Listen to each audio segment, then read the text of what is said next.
Série Vida de Jesus. O tema é O Bom Pastor.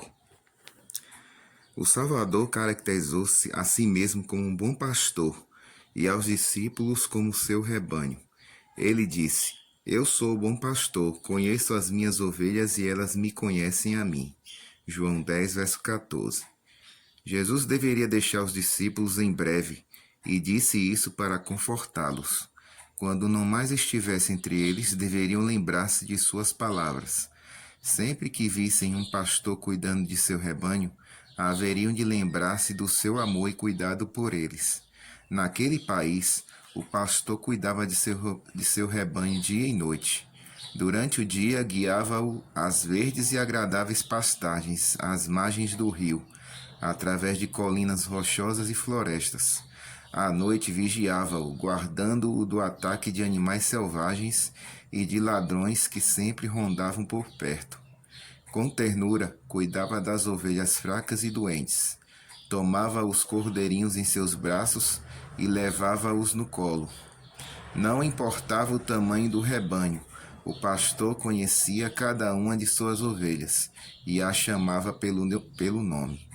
Do mesmo modo, Cristo, o pastor celestial, cuida de seu rebanho espalhado pelo mundo. Ele nos conhece pelo nome, sabe onde moramos e quem mora conosco. Cuida de cada um como se não houvesse mais ninguém no mundo todo. O pastor ia adiante de suas ovelhas e enfrentava por elas todos os perigos. Deparava-se com animais selvagens e ladrões. Muitas vezes era morto enquanto guardava o rebanho. Assim o Salvador guarda seu rebanho de discípulos e o vigia contra agressores. Ele viveu na terra como nós. Foi criança, jovem e adulto. Venceu Satanás em todas as suas tentações. De igual modo podemos vencer como ele venceu. Morreu para nos salvar. Embora esteja agora no céu, não se esquece de nós um só momento. Guardará em segurança cada ovelha de seu pastoreio. Nenhuma delas poderá ser arrebatada pelo grande inimigo. Um pastor pode ter 100 ovelhas, mas se uma faltar, ele não permanecerá no aprisco com as outras, mas irá em busca da que se perdeu. Enfrentando os perigos da noite escura, debaixo de temporais, percorrendo vales e montanhas, ele irá e não terá descanso até que a perdida seja encontrada. E tendo-a achado, toma-a nos braços e a leva de volta ao redil. Não se queixa da longa e difícil busca, mas diz com alegria: Alegrai-vos comigo, porque já achei a minha ovelha perdida. Lucas 15, verso 6. Amor universal. Assim, o divino pastor não apenas dispensa seu terno cuidado com as ovelhas que estão no aprisco. Ele diz: O Filho do Homem veio salvar o que estava perdido. Mateus 18, verso 11. Digo-vos que assim haverá maior júbilo no céu por um pecador que se arrepende do que por 99 justos que não necessitam de arrependimento. Lucas 15, verso 7. Pecamos e nos desgarramos do redil. Ele veio para nos ajudar a viver uma vida longe do pecado. Isso é ser reconduzido ao redil. Quando voltamos com o pastor e abandonamos a antiga vida de pecado, Cristo diz aos anjos do céu: Alegrai-vos comigo, porque já achei a minha ovelha perdida. E o coro de anjos entoa cânticos jubilosos de louvor, que enchem o céu da mais rica melodia. Cristo não nos apresenta o quadro de um pastor regressando triste, por não ter encontrado a ovelha. Nisto está a garantia de que Deus jamais negligenciará nenhuma das ovelhas desgarradas do rebanho. Nenhuma é deixada ao desamparo. Todo aquele que se deixa resgatar por Cristo experimentará a libertação do pecado. Que cada alma desgarrada recupere a coragem. O bom pastor está procurando você. Lembre-se de que a obra de Jesus é buscar aquele que se perdeu. Isso se refere a você também. Duvidar da possibilidade da salvação é duvidar do poder redentor daquele que o comprou por preço infinito. Deixe que a fé substitua a descrença. Contemple as mãos que foram traspassadas e alegre-se no poder da salvação. Lembre-se de que Deus e Cristo estão interessados em você e que todo o céu está envolvido no trabalho de salvação dos pecadores. Enquanto Jesus esteve na terra, mostrou através de seus milagres poder para salvar até os que haviam ido longe demais.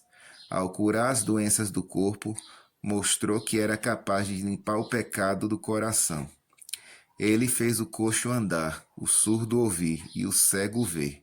Purificou os miseráveis leprosos, curou o paralítico e os enfermos com todo tipo de doença. Por sua palavra, até os demônios eram expulsos daquele a quem subjugavam. Os que presenciavam seus poderosos milagres se maravilhavam, dizendo: Que palavra é esta? Pois com autoridade e poder ordena aos espíritos imundos e eles saem. Lucas 4, verso 36. Ao comando de Jesus, Pedro foi capaz de andar sobre as águas, mas ele deveria manter os olhos no Salvador. Quando desviou o olhar, começou a duvidar e a submergir. Então gritou: Salva-me, Senhor. Mateus 14, verso 30. E Jesus estendeu-lhe sua forte mão para sustê-lo. Assim, ainda hoje, quando alguém clama por auxílio, essa poderosa mão se estende para salvar. O Salvador ressuscitou mortos. Um deles foi o filho da viúva de Naim. Quando o cortejo fúnebre conduzia o corpo para o sepultamento, Jesus foi ao seu encontro, tomou o jovem pela mão e o fez levantar-se, devolvendo o filho à sua mãe. Os que ali se achavam voltaram para casa, gritando de alegria e louvando a Deus. Assim também Jesus ressuscitou a filha de Jairo e a Lázaro, que estava morto e sepultado havia 4 dias. Quando Jesus voltar à terra, sua voz há de soar poderosa, rompendo as paredes dos sepulcros, e os mortos em Cristo hão de ressurgir para uma vida gloriosa e imortal, e estarão para sempre com o Senhor. 1 Tessalonicenses 4, verso 17. Uma obra maravilhosa. Durante seu ministério terrestre, o Senhor realizou uma obra maravilhosa.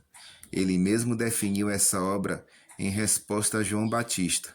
João estava na prisão e sentia-se atribulado e desanimado pela dúvida de que Jesus era de fato o Messias. Enviou então alguns de seus discípulos a Jesus com a pergunta: És tu aquele que estava para vir, ou havemos de esperar outro? Mateus 11, verso 3. Quando os mensageiros vieram à presença de Jesus, encontraram-no cercado de muitos doentes que estavam sendo curados. Durante todo o dia, os mensageiros esperaram enquanto Jesus estava incansavelmente ocupado em aliviar aqueles sofredores. Finalmente disse a eles: Ide e anunciai a João o que estáis ouvindo e vendo. Os cegos veem, os coxos andam, os leprosos são purificados, os surdos ouvem, os mortos são ressuscitados, e aos pobres está sendo pregado o Evangelho. Mateus 11, versos 3 a 5. Assim, durante 3 anos e meio, Jesus andou de um lado para o outro fazendo o bem. Então chegou o tempo de concluir seu ministério. Em companhia de seus discípulos, deveria subir a Jerusalém para ser traído, condenado e morto. Suas próprias palavras deveriam cumprir-se. O bom pastor dá a vida pelas ovelhas. João 10, versículo 11. Certamente ele tomou sobre si as nossas enfermidades e as nossas dores levou sobre si. Ele foi traspassado pelas nossas transgressões e moído pelas nossas iniquidades. O castigo que nos traz a paz estava sobre ele, e pelas suas pisaduras fomos sarados. Todos nós andávamos desgarrados como ovelhas, cada um se desviava pelo caminho, mas o Senhor fez cair sobre ele a iniquidade de todos. Isaías 53, versículos 4 a 6. Que Deus abençoe a cada um de vocês.